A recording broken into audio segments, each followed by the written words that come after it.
Sarah Jacobs here.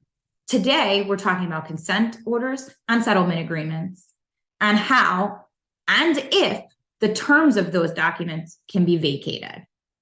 We know that each case is unique and fact sensitive, but it's important to start with the premise that if the consent order or settlement agreement was entered into consensually and the terms were legal to begin with, the court is more than likely to enforce those terms and that the terms cannot be vacated.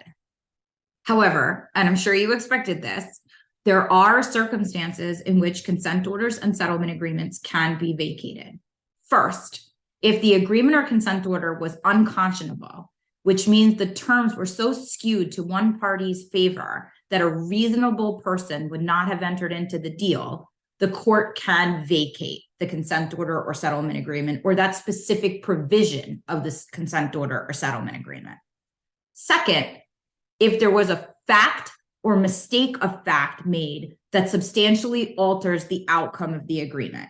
For instance, if the value of a house or bank account or brokerage account was incorrectly stated and all of the calculations flowing from that were incorrect, the court can vacate that provision to make sure that the calculations in the future are correct. Third, if there was coercion or duress, which means that one party in the relationship who may have more power than the other either entices or forces the less powerful party to enter into the agreement or consent order, the entire document or certain provisions of that document may be vacated.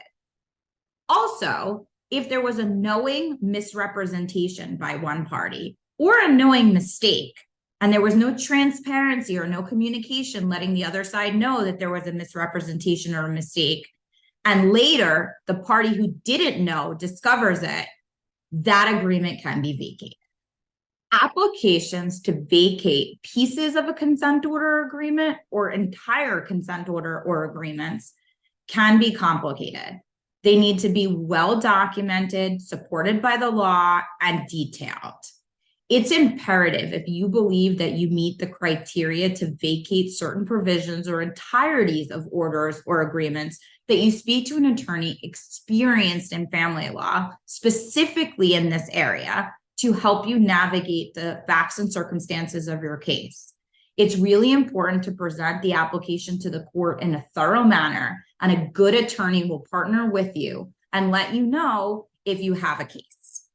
We've helped many families like yours gain relief from oppressive or unfair or legally or factually deficient consent orders or settlement agreements, and have succeeded in vacating many of them. We're ready to help you on your next path, and we look forward to talking to you.